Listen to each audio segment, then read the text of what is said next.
At enormous risk to his personal safety, we've managed to gain an interview with an ex-cartel member. Scene clap one. I'm fascinated to know how a cartel operates and to gauge just how much power and influence they wield. How big is the cartel that you work for? Okay. Es grandísimo el cártel, lo conforman cerca de 27 miembros, arriba, apenas arriba, cerca de 14 países, tanto Estados Unidos, Centroamérica, México, Colombia, Canadá. Hay organizaciones que llegan a ser mundiales. It is that organized? Bastante. Es una organización fantástica. Trabaja como reloj suizo, perfecto. Let's talk specifically about the United States of America. How do you get the drugs into the United States? Vía terrestre, y una de las principales que se manejó mucho y se ganó mucho fue por medio de avión, por vía aérea. En Estados Unidos, el 50 al 45% de las aerolíneas están miscuidas en este negocio, efectivamente. That's a shocking statistic as far as I'm concerned. Let's talk about the violence. Can you explain to me why they torture people, they hack arms off and cut fingers off, put them in people's mouths? Why is it so violent? Hay diferentes tipos de mensajes. Te mochan las manos, el mensaje es que no andes de ratero, no andes agarrando lo que no es tuyo. Cuando les mochan la lengua es porque andan hablando demasiado. Y no quiero que sea mi caso por estar hablando esto, ¿okay? Estar platicando esto contigo. Ese es el detalle. Cada tipo de ejecución, cada tipo de crimen, en la escena, el crimen lleva un mensaje. What are they actually fighting for? Está miscuida en la drogadicción, es adicta, hay una lucha de carteles, dicen que hay dos, los que se están peleando el lugar, es por eso que hay tanta muerte, pero ahorita yo te puedo asegurar que son más de 5 carteles los que están peleando esta plaza de Ciudad Juárez. So right now, there are 5 cartels fighting for control of Juárez.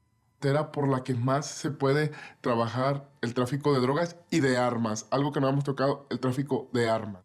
A cualquier parte, cualquier parte. Cultura de todo esto es la corrupción. Can you give me some examples of the corruption? How does it happen? Es una cadena. Se corre la voz internamente, en secreto. Ahí a veces hasta el que no es corrupto se hace corrupto por el dinero. El dinero corrompe, el dinero es el que los corrompe. Did you ever have any contact with people in the United Kingdom? En Europa es Londres, España.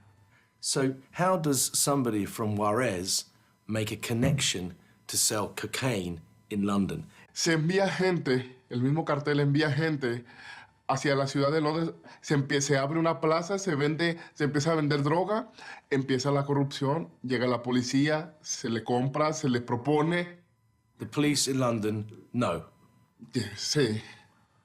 How much money did you accrue while you were in the cartel? How much money did you actually earn yourself? Muchísimo. En cuentas de banco y cuando ya se acabó todo este negocio me rastrearon y los perdí, pero era cerca de $780,000. So can you tell me exactly what happened once the police arrested you? Fuimos 2 personas, me llevaron a un lugar aislado, un cuarto.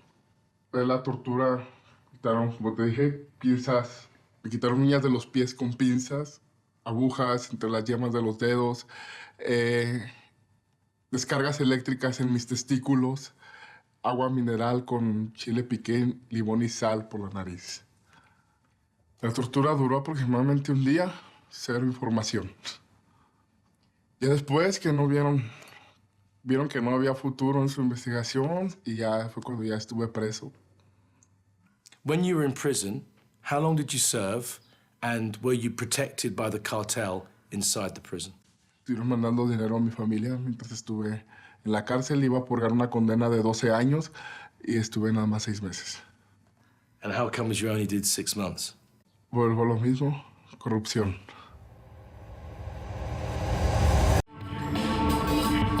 We get word that the man who controls much of the West Side has agreed to talk to us, but on the condition that we conceal his identity. My role in the drug world is pretty much like a broker. maybe the middleman, you know, what most people would call a middleman. It's a role of various businesses in the street, okay? It could be drugs, it could be sex, it could be a number of things. So your background wasn't necessarily based in illegal activity? Oh, no. So what was the spur? What was the catalyst to make you change your path? I first got notoriety as a gang member and then continued on as something else. Okay, if you were a gang member, were you ever involved in violence? Yes. Are you still involved in violence? It goes with the territory, surely. Violence, when you're associated with the street, is every day. It's not the mafia type of violence or anything like that. I mean, sometimes people get hurt. Sometimes people get hurt really badly. You mean killed? Yeah, I mean killed. Killings can be for a number of reasons. It could be for business, it could be for jealousy because of women, it could be for money. It doesn't necessarily have to be business money, but killings happen. They happen in the neighborhood. There are times where things have to be like regulated. Usually a phone call is made. And when that phone call is made and I get involved, then things dissolve right there. I'm like the peacemaker. I can dictate what should happen and what should happen from there and who should get hurt and who should not get hurt. But do you have people who enforce for you, surely? Yes. Yes, I do. There are people who enforce for me. Can I ask about your relationship with the police? What are your views on the policing of your area? The police are people. Police get addicted to drugs. Police are Johns, they are tricks. They are partners. By that you mean you have alliances with some police officers? Yeah. But you're a big boss in this area, or in the area that we've been filming. Mm-hmm. Do you have a boss? Do you answer to somebody? On the heroin side, yeah, there's an alliance with someone. On any drug side, in the prostitution side, there are alliances. I mean, the other side to that is those alliances can be threatened. And then when I say threatened, like a format like this would be threatening to those alliances. By being here and talking to? Right, because that exposure is exposure. And their whole involvement with me is not to be exposed. The United Nations believes that at any one time, there are 2.5 million illegally trafficked people on the planet. Children trafficked for the drugs trade are the tip of the iceberg.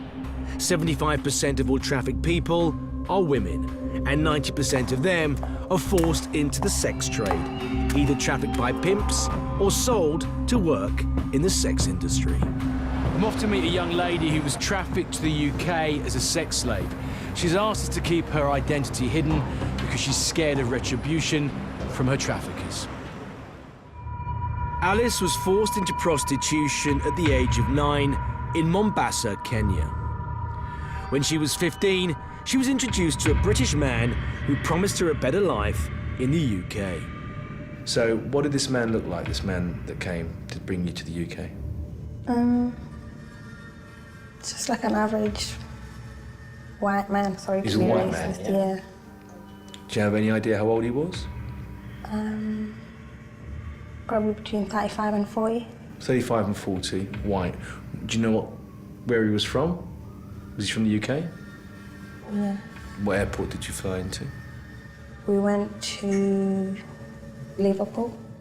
The trafficker who promised Alice a new life soon revealed his true intentions, to exploit her as a sex slave. He started telling that he needs to make money for me to study because we have to pay for education. And the only way that I would actually get this money to help me would be to sleep with men. And since I've been doing it anyway, it's not really like it's a big deal. Yeah, so he started bringing men as well to the house. He started bringing men to the house in Liverpool, yeah. How long did that go on for? I think about 6 weeks to about 2 months. And how many people would come to the house in a day? or a night?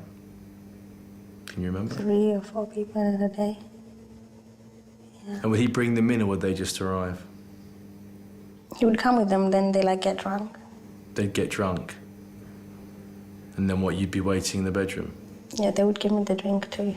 Or they'd get you drunk as well? Yeah. Would you say he was controlling you?